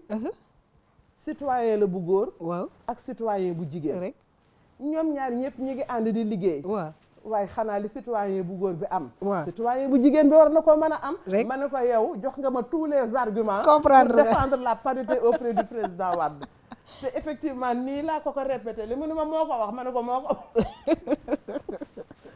ko moo ko wax mu daal di engagé wu. ndeysaan bii très bien. donc ñu ànd ak moom nag mu ñuy woo léeg-léeg mu invité ñu am na benn bis on était à man maa ngi nekkoon dëkk bu tudd Ndiaye Coro. on était en tournée avec man nag xam li ma jaaxal mooy. ñi ngi waxtaan boobu ba léegi mais macha allah da nga xam suñu dëkk bi. lu nga xamante ne bii xëy na ñun ndaw ñi xamuñu ko te balaa ngay mën a nag defar dëkk nga dem ci ay gox nga xam fa nga visiter nga xam jigéen ñi ak nit ñi lan lañ fay vivre donc mu nekk lu nga xamante ne bii c'était juste à souligner et c'est important. alors bi ñu demoon benn tournée dikk ba foofu rek téléphone bi sonné c'était Habib Sy ma ne waaw mu ne ma wii le président daf leen a woo tey réunion. ngeen ñëw ma ni ko ci lan la mu ni ma affaire parité bi ma doon wax ma daal di ni alors man kat maa ngi dem Ndakaaru mu ne ma lay wuti Ndakaaru ma ne ko damay dem président de la République moo ñu woo pour affaire parité bi da bëgg a waxtaan ak ñun. Pablo ndeysaan yàlla na ko yàlla yërëm daan ni ma yow Aminata ñeme nga fee bàyyi sa leader bi booba taroor bi nga jëm ci dëkk boo nga xam ne su ma dëkku maam la. waaw. kii booru Càbbaara dëgg bi du c'est dans le Waadaan dëkk baa ngi tudd Waadaan. d'accord. mu ni ma yow te foofu di sa dëkku maam. nga naan da ngay delluwaat. waaw ma ne ko si. c'est le président ñu ngi koy daw. boobu ba léegi sama waay kenn du bàyyi Ablaye Wade muy wér. ndeysaan nañ ko bàyyi leen mu ne ma ne dafa naa ne am nga fulla am nga fayda Aminata ndekte yoo amoo ko ma ne ko ndokk. ñu daal di dem.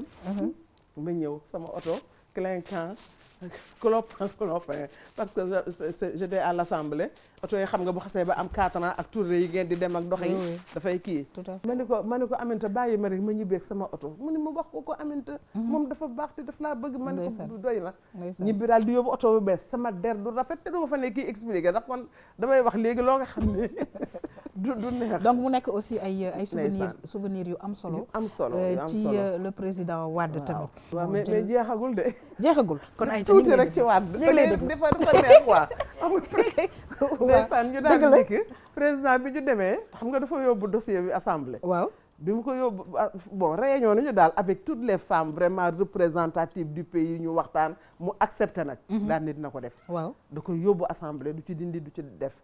ba mu ko yóbboo mu indil ñu ci la liste proportionnelle. oui mu def ci parité.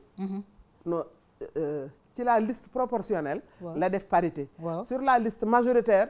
mu ne ku nekk na dem xeexale boppam. ma ne leen kon da ngeen di changer tour bi. c'est pas la parité. da ngeen koy bind carrément li nga xam ne moom la parce que bële du parité. da ngeen naan un quota sur la liste majoritaire wala un quota sur la liste parité. kii biir assemblée sama yeneen député yi.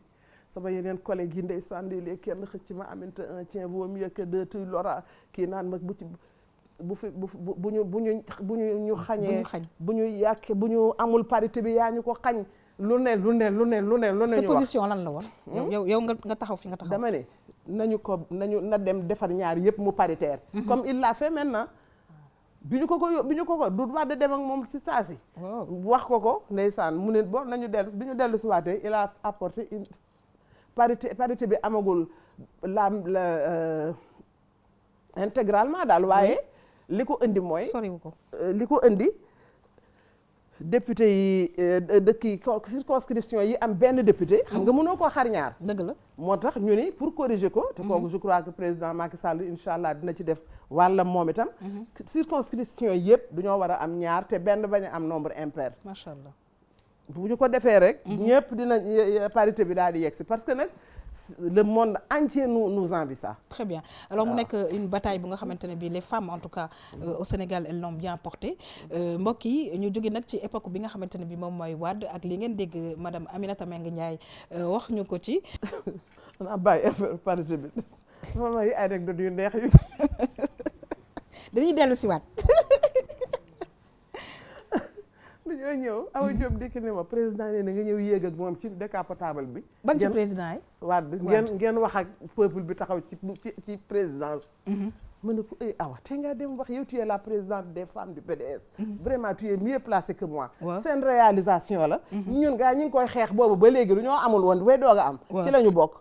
mais nag yow la Awa deman bi xamoon dafa généreuse. mu ne non président Wade nee na nga ñëw. xam naa ne boo demee Awa sax ko conseillé ndeysaan. ma ñëw daal di taxaw ma ne ko mais président xajuñ ci kii bi kaw kii bi ci kaw ñun ñaar yéegal rek nga taxaw. te ñi la ko doon waxee yéegal rek nga taxaw. ma ne ko non président xaaral da ngay toog tuuti ma seet ndax dinaa xaj ci oto bi fii wala. ma yéeg moom itam mu jóg voilà lii laa la waxoon. ñu daal di commencé mu ne ma naa wax. ma commencé président Léopold Sédar Senghor. en 1968. moo fi xamatuma sax ban année la 72 de defe naa la loi sur waaye nu mu tuddati waaye c'était l'une des lois les plus révolutionnaires nag fàtt naa ban je laisse. ma ni ko président Diouf. bi nga xamante ni taxawal na fii la lutte contre l'excision. la pédophilie. criminalisme mais ñoom lan la ñuy wut fii. ça c'est notre papy. ma daal di yëg ma ne ko nag waaye daj dëpp gi nag yow la. waaw. yaa ñu indil parité bi nga xam ne monde bi yëpp wër naa ko ñuy wër parité gisuñu ko fenn. yow mi yaa ko def daal di koy féliciter encourager ko.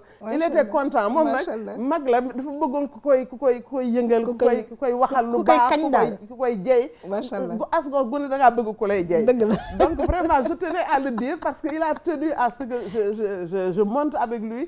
vraiment pour kii ko. di ci féliciter aussi ñoom Fatou Sarr Sow. su ma ko waxee rek wax naa ñëpp. dëgg la toutes celles qui se sont mobilisées vraiment pour que la parité la voie le jour. macha allah donc mbokk yi ñu seetaan nag gis ngeen ne.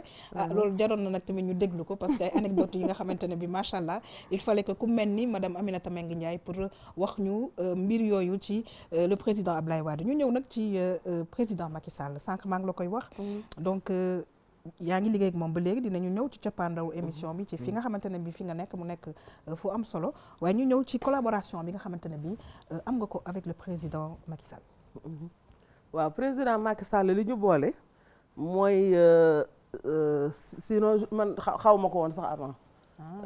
musuma ko rencontré bi mu nekkee premier ministre bi mu nekkee ministre yëpp xaw ma ko woon. waaye bi mu amee problème ak le président Wade. ba dem jóge assemblée. dikk ànd ak ñun au niveau de Benno Siggil Sénégal ñuy ànd di wax.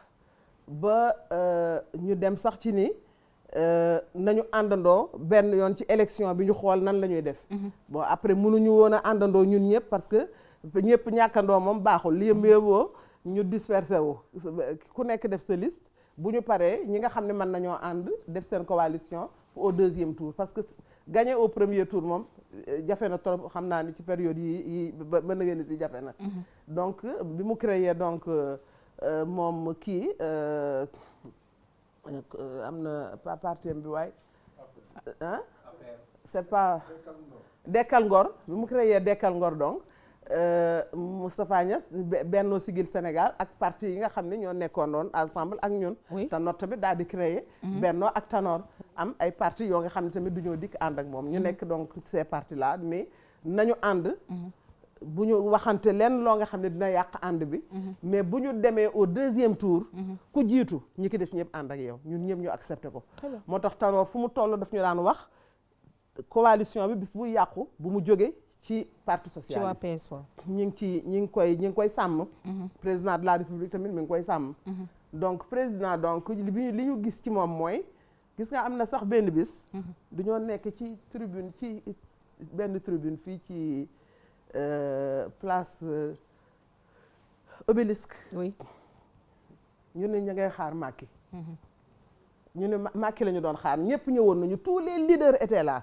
assis man leen waaw lu ñuy xaar ñu ne Macky moo ñëwagul man leen benn nit rek ngeen toog yéen ñëpp di ko xaar ñu ne il faut ñu xaar ko ñu jékki-jékki rek Macky yegg si sol grand boubam bu weex teg ci mbaxaneem mu weex daal di koy tagal tuuti daal di sol dàll yu weex kawas yu weex man daal bu ma séenee Macky mu yéeg ca kaw ma jékki-jékki seen leader yi di jóge ca beneen tribune ba dem di ko fekke fa mu toog ñii taxaw ci wetam gii ñii taxaw ci wetam gii ma ne leen pare ngeen di kii de gañale leen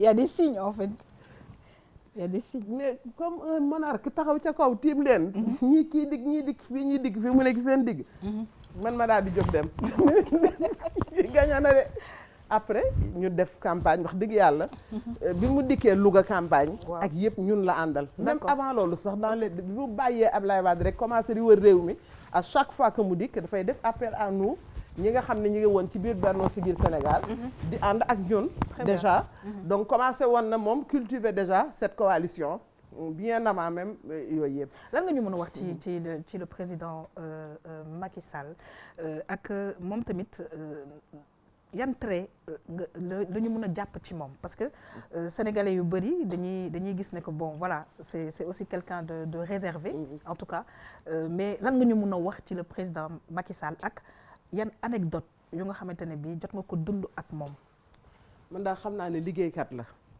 ba mu nekkee ci Ablaye Wade liggéeykat la président Wade moo taxaw fii ni sama projet yëpp yi ma mënul woon a finaliser yi ma mënul woon a taxawal fexe nga ba taxawalal ba ko am na wala amul yëpp yéen ñëpp dégg ngeen ko bi mu dikkee également man en 2014 je suis allée à Paris bi muy présenter le plan Sénégal émergent oui avec au niveau de la Banque mondiale avec l'ensemble nag des partenaires ñëpp ñëw mais secteur bu ñu yëkkati am na ñu ci bëgg a taxaw jàpp ci c'était un plan boo nga xam ne boo gisee sax ni muy doxee parce que train beeg yii yëpp déjà y avait les prémices bi ma déggee en tout cas bi ñu présenté le plan Sénégal émergent laa ne ñun ñii nag ñu ngi nekk ci yoonu émergence surtout la production de riz parce que nit boo amul souveraineté alimentaire amuloo benn souveraineté am na loo nga xam ne moo la manqué lekk tant que yaa ngi jóg di ko jëggaani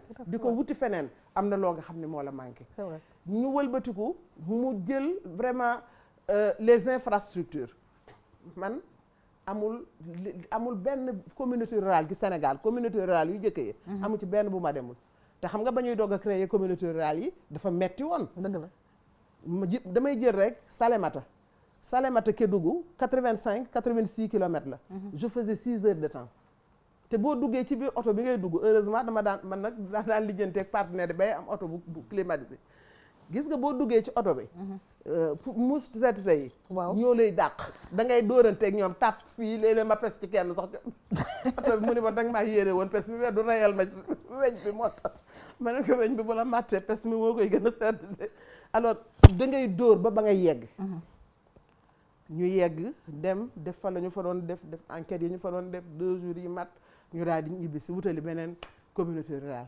beneen arrondissement ña nga Saraya ña nga Fongolembi bi ña nga fu ne ñu dugg fa fu ci nekk boo daan dem boo ñibbisee li ngay gën a yàkkamti mooy sànni say yére sotti ko ndox tëdd nelaw doo bëgg sax a lekk xam nga loolu tey boo gisee li nga xam ni moo xew ci àll bi parce que ci magistère am j'ai été ministre de l'élevage pendant 7 ans.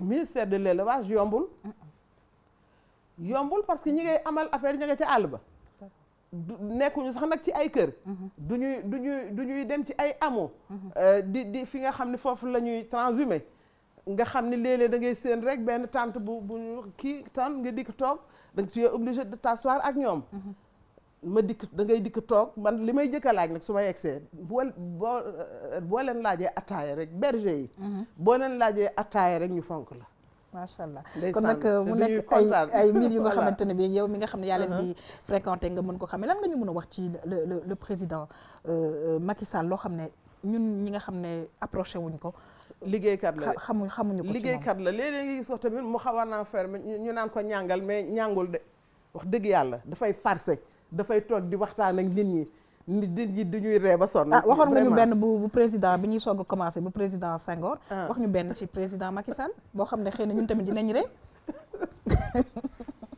yéen a ngi may bëgg a indi parce que yooyu rek am na ci yu ma jàpp ak yu ma jàpp waaw wax ñu ci tuuti boo jàpp non xam ma xool xaaral ma xoolal la waaye jàpp ma woon daal bi may ñëw benn boo nga xam ne mun naa la ko mais daal je sais qu'il est très intéressant boo toogee ak moom sérieusement doo bëgg sax a jóg billaahi très bien billaahi léegi nag yow ci li nga xamante ne bi moom nga liggéey ak président Macky Sall laata ngay yegg si fii lan loo xamante ne bi jàpp nga ko ci lu nga xamante ne bi marqué na aussi sa carrière yëpp moom daal xam naa ne il appréciait bien le travail que je faisais ndax xam nga boo nekkee président de la République normalement ministre yi ñoo la war di wax li xew ci fële waaye moom président waru leen di wax yi xew te moom dafa leen di wax waaw man xam na ni man lu may wax dafa am fu ma koy teg lu ma xamul du ma ko wax parce que boo demul ci àll bi ba gis situation ba na mu nekkee li gën a metti ci élevage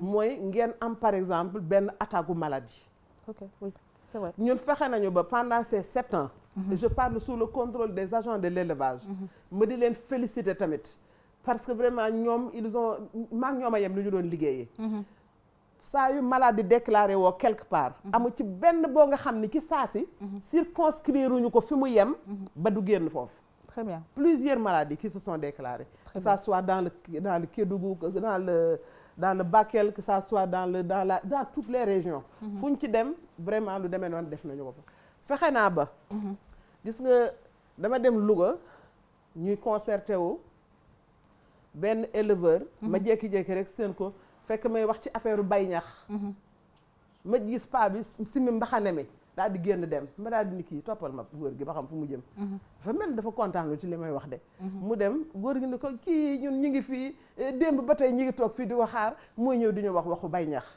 ma ne bay ñax lay bañ a dégg kon dina sonn ma daal di génn ma daal di ni kii may leen ma rek ñu daal di def pause ma génn dem ni ko papa dangaa mer daal di toog daal di koy expliquer ma ne ko bay ñax bu ngeen ko deful seen jur gi da ngeen di gën a sonn rek ma ne ko yow yaa ngi yéen a ngi ñi waa Louga yi dinañ jóge fii dem ba booru dëkku Wilane Kaffrine di fa wuti ñax ma ne ko te fii ci biir Léona am na fi ñoo nga xam ne ñi ngi bay ñax ba ci la ñuy dundal léegi seen jur ngeen ni du ngeen ko def ndeysaan di ko conseiller je ne l'ai plus revu xaw ma ndax ma koy def wala du def ma jox ko yeneeni exemple moo tax j'étais heureuse à la dernière journée de l'élevage quand j'ai vu Awa Sow de Barkédji ñu décorer ko ba pare président félicité ko parce que moom dafa am tey sax un champ école très bien dans les 45 départements elle a formé des femmes yoo nga xam ne ku ci nekk foofu aussi am nga fa un champ école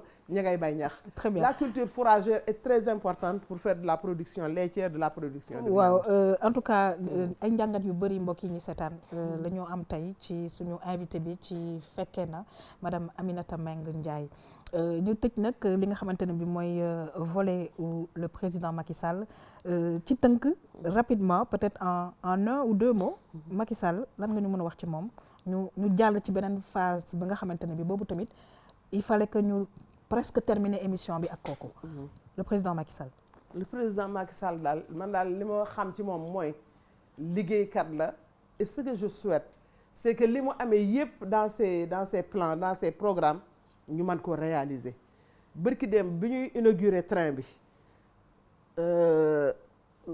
comme dirait Mansour Mbaye sama yaram daw na parce que train yi boo ci duggee da nga naan France nga nekk et c'est même defe naa sax ñoo dàq yu France parce que bii bu bees la boo nga xam ne ñu ngi koy doog a defar yàlla may nag xel mu toll na ñu entretenir ko ñu maintenir ko ba durée de vie bi mu war a am mu jege ji ko te ñu yaatal ko aussi ñu yaatal c'est important te je crois que ci ay programme la nekk très bien le pétrole et le gaz am na ay décisions yu bari yoo nga xam ne jël na ko ci également très bien et je sais que yooyu yëpp bu ñu ko suivre li ñu naan malédiction mën naa wëlbati ku nekk bénédiction tout à fait parce que réew mi mun na cee am lu bari très bien mus naa ko ni benn bis président gis nga ci wàllu local contents bi le contenu local il faut que ñu taxaw bu baax pour que pêcheurs yi te kooku je le redis encore oui pêcheurs yi il faut que ñu dimbali leen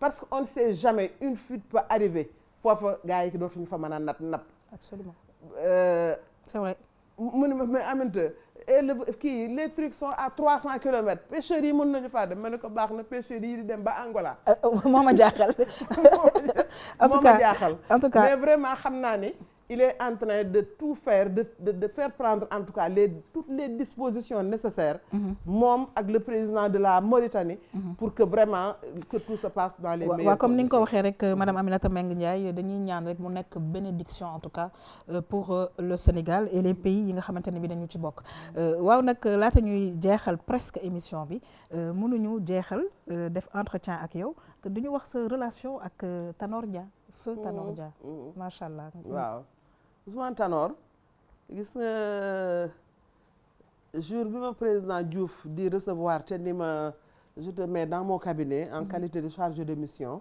ci la woo Ousmane Tanor Dieng ni ko kii c'est ma sœur c'est ma cousine sama mbokk la Louga la dëkk sama xarit la papaam sama xarit papaam il a joué un rôle important moom ak magu Louga yëpp ñoom tonton Moustapha Cissé ñoom tonton Guillabert ci sama ascension vraiment donc dama bëgg nga jàppal ma ko c'est comme ça Tanor tamit def ma comme ni ko président wax may ànd ak moom j'ai pas besoin léeg-léeg sax d'aller rencontrer le président lu may wax dama koy wax Tanor mbaa ma am sama Bristol dem yónnee ko secrétaire bi mu répondre ma ci saasi Tanor nag nekk tamit ku neex a liggéeyal parce que nit ki booy ànd ak moom te lu muy def di ci diisoo ak yow loolu dafa am importance parce que benn xel doyul dëgg la moo tax toutes les coordinations tous les 15 jours dinaa def ay réunions de coordination sur tous les problèmes du pays te lépp loo nga xam ne nit gis na ko ci dëkk bi da ngay dikk nga toog foofu ñu waxtaane ko ci saasi ñu trouver ay solutions léeg-léeg sax bala jouru réunion bi di jot parce que am na ci problème yi mënu la xaar bu loo gis da ngay dikk def sa Bristol boo ko joxee Diouf mu tontu la boo ko joxee Tanor mu tontu la vraiment nekk nit ku woyof tamit boole ñoo njabootam maag Tanor la ñu yemale macha allah lenn rek moo ma manqué en ce moment Mbengue Xaali la ma daan wooye ndeysaan sama turu papa ndeysaan macha allah kon nag yal na ko yàlla yërëm du ñu def rek lu dul nag daal di jeexal émission bi ci fi nga xamante ne bi fi lañ la fekk mu nekk tamit fu am solo ci réew ci vraiment développement wu dëkk ñu bàyyi la nga présenter structure bi ba pare ñëw nag xëy na ci grand projet yi nga xamante ne bi am nga ko ci liñ la dénk actuellement waaw maa ngi lay remercier ci question boobu parce que xam nga li ñu naan hasard Tanor moo dem ma dikk remplacer ko bu fi Tanor nekkoon tey je n'aurais pas été ici dafay toog fii continuer liggéeyam waaye li ma fekk déjà waa Haut Conseil des collectivités territoriales liggéey ko ci lépp loo nga xam ni dafay avancer la décentralisation wax dëgg yàlla liggéey bu am solo la macha allah parce que sànq maa ngi koy rappeler ma ne la en 72 la réforme bi commencé bi muy commencé en 72 les paysans yi nga xam ni ak ci ñi mu jëmoon xamuñu woon luy budget xamuñu woon luy état civil xamuñu woon luy projet lépp duñu leen ko naan defal li ci ëpp sous-préfet yi ñoo koy def ak chef de CR yi alignement village yi yooyu yëpp ñoom ñoo ko doon def kon tey bu ñu tolloo mujj gi bala ngay def dara da ngay waxtaan ak ñoom da ngay wax ak ñi nga xam ne moom mbir mi loolu dafa am solo te ci biir plan Sénégal émergent le président daf cee jox les communes rôle bu am importance jox ko ci les délégués de village les délégués de quartier jox ko ci les chefs de village ñu nekk ay vrais auxiliaires pour les sous-préfets ak pour kuréel yi nga xam ne ñoom ñoo nekk foofu di liggéey macha allah amoon nañu ay salaire mujj gi ñu bàyyi salaire ya léegi le président reprendra na ko te loolu ñun toog nañu étudier ko on a invité les chefs de village on a invité les délégués de quartier bépp problème boo nga xam ne le haut conseil des collectivités territoriales daf ko gis nga xam ne mën na gàllankoor liggéey bi au niveau des collectivités territoriales mun naa jël rek léegi affaire les voyages clandestins des jeunes invité nañu Union européenne invité nañu ay ONG invité nañu bépp structure boo nga xam ne yaa ngi liggéey ci loolu pour que xale yi bàyyi dem bi ñuy dem te jéem a accroché wu ci liggéey yi ñu leen proposé xam nga la DER la délégation à l'entrepreneuriat rapide am na liggéey yu bare yi nga xam ne mi ngi koy def am na ci ñu bari ñoo nga xam ne dem nañu fa jël pour dem liggéey yi mais au lieu ñu dem def ko ci liggéey bi duñu ko fayee gaal gi leen war a transporter dem kon y a une grande sensibilisation à faire ñun nag sensibilisation boobu ci la ñuy construire nii ay fiches techniques ci la ñuy construire également ay idées pour xool waxtaan nañu ak waa Union européenne régulièrement du ñu leen di woo di leen laaj nan la ñu ci mën a jàppe ñoom itam ba mbir mi mën a dem parce que ñoom du ñu naan dinañu ko ñi ngi koy joxe ñi ngi financer gouvernement bi mais ñi ngi financer également ay ONG ay organisations non gouvernementales donc ñoom ñëpp ñoo war a toog ñu def rencontre boo nga xam ne buñ ci jógee dinañu xam lu ci nekk fan lay dugg ak nan la ñu ko utiliser. Très bien.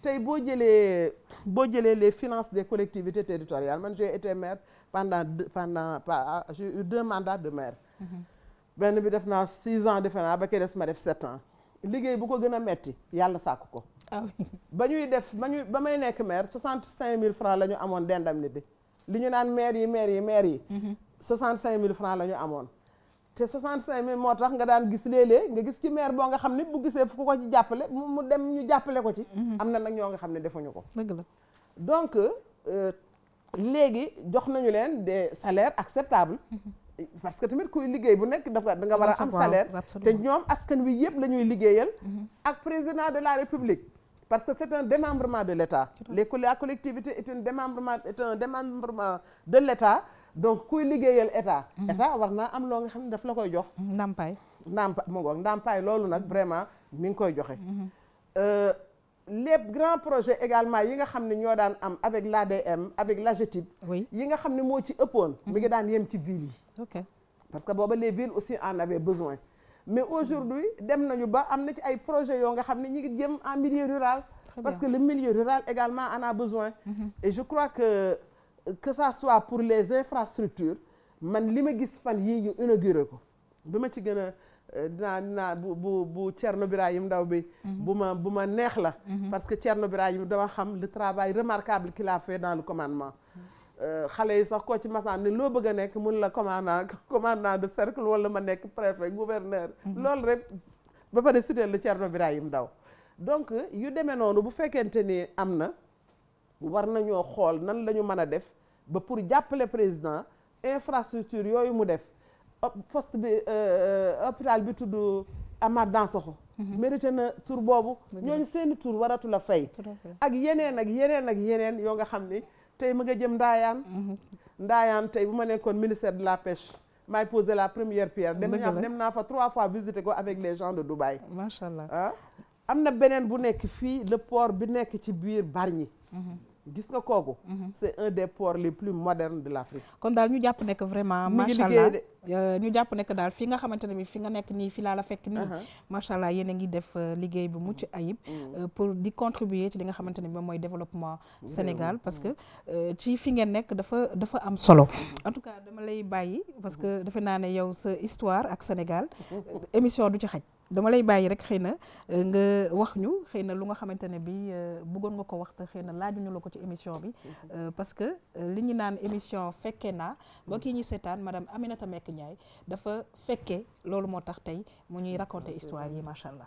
am na yu ma fekkee am na yu ma fekkewul mais daal li ma mën a wax mooy li ma fekk man Ousmane Tanor Dieng commencé ko au niveau du Haut Conseil des collectivités territoriales. waaw te nee nañu benn lam du yëngatu. dëgg la. donc c'était pas seulement Tanor qui le faisait. mais ñeneen ñi mu fi fekk. les 155 autres membres. ñi ma fekk fii. 150. moom moo ci manqué woon. ma dikk kii remplacer ko. macha allah. mais duñu seen façon liggéey. man su may liggéey du ma leen wax sax li ñu may tudde man ñenn ñi ma yeb may liggéey. nan la ñuy tuddee nan la ñuy tuddee. du ma ko wax mais ñii ni ma gis ñuy liggéeyee. ku ci nekk dafa mel na kuy da ngay mel na kuy liggéeyal sa bopp. macha allah. muy góor ñi. muy jigéen ñi. gis nga sunu dernière session bi ñu def. parité am na fii. non parité amu fi gis nga saa yu ma leen ko soulever xam nga lu ñu may wax. duñu ma naan le bureau est paritaire man leen bureau bi matul ñaar fukki nit ngeen naan ma c'est paritaire bu ma ko fukki mais dinañu xool nan la ñuy def en tout cas ñu ngi ciy wax.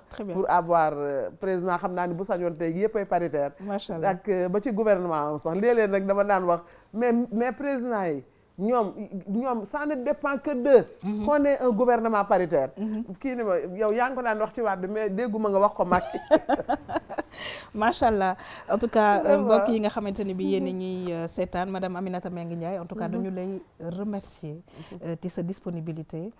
di wax ne fi nga nekk au conseil des collectivités territoriales yaa ngi fi def liggéey bu rafet en tout cas ñun dañuy kontaan macha allah ci. vraiment teeru bi nga teeru l'équipe de la RTS ak njàngat yi nga xamante ne bi jot nañ ko am ci vraiment lépp li nga xamante ne bi dañu ko nettali parce que il faut que nit ki xam fa mu jógee pour mu xam fa nga xamante ne bi foofu la war a dem donc mu nekk lu am solo liggéeyal Sénégal tax la jóg yaa ngi koy def di ko continuer yàlla na la ci yàlla saxal ñoo ngi lay remercier en tout cas ça a été un plaisir de nous entretenir avec vous. merci beaucoup baa leen gën a kontaan. di leen remercier di leen souhaiter une bonne et heureuse année.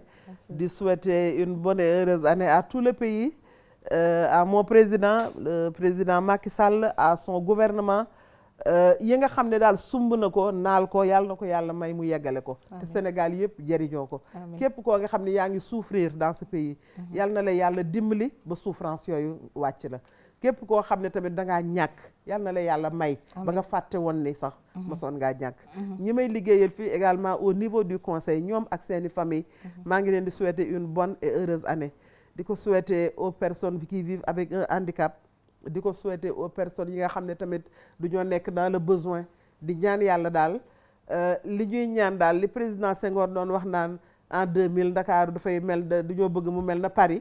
Je crois que melagul na Paris mais en tout cas en 2020 on est 21. on est 22 on est 21 on va vers 2022. ah wax dëgg yàlla am na yoo nga xam ne mi ngi ñëw te ña ngi ko doon ñaan.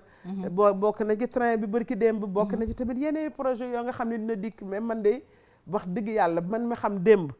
ak bërki démb. xam tey. xam naa ne réew mi ngi ci yoonu baax. macha allah Covid bi. juste waaw Covid bi.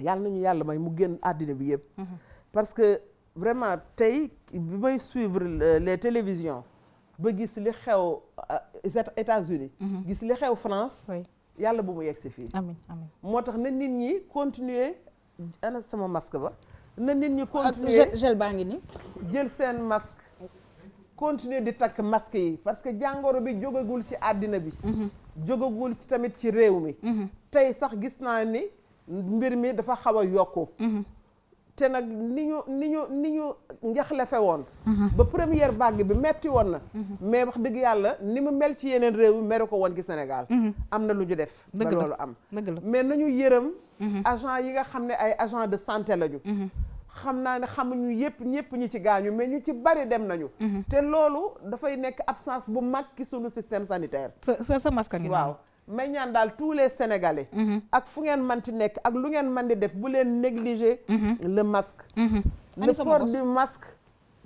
c'est le premier barrage moom moo leen di jëkk a protéger di leen ko takk di ko takk loo xale yi même ñi ngi wax tey la 3e dose ñi ngi naan ku ko mën a defi na ko defi vraiment lii daal moom yàlla nañ ci yàlla musal rek mu génn réew mi te ñu jël toutes les mesures en tout cas gis nañu liggéey bi ci rajo yi def gis nañu li ci télévision yi def sonn ngeen ci yéen itam personnel de santé yi gis nañu lu ñu ci def mais daal li ma leen di ñaanal ñoom ñëpp mooy nañu ko def ci jàmm rek def ko ci ayoo amul xëccoo amul dara ba mu jeex tàkk rek bu paree nag ñu doog a xeex wala ñu doog a xuloo. incha allah ñoo ngi lay gërëm di la sant yaa xam. jërëjëf musuñu toog nii. dëgg la yow ak sa équipe bi damay suivre tournant mais yi ngeen def ci seen kii bi film yi dafay tàng jëri léeg-léeg day tàng de film yi ngeen di génn. kon ça veut dire tout simplement que yaa ngi ñuy seetaan voilà en tout cas mbokk yi nga xamante ne bi yéen doon seetaan émission fekkee naa dañuy sant di gërëm bu baax a baax.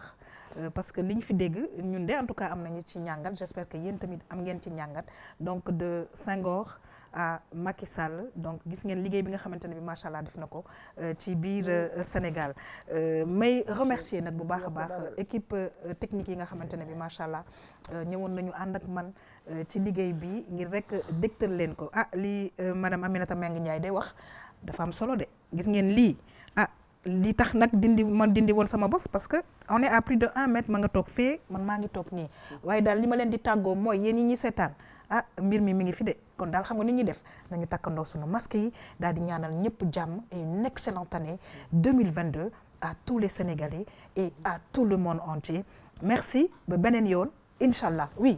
même rek ma yokk ci benn nga defal ko ci biir. oui dinañ ko def damay remercier mes enfants. ndeysaan.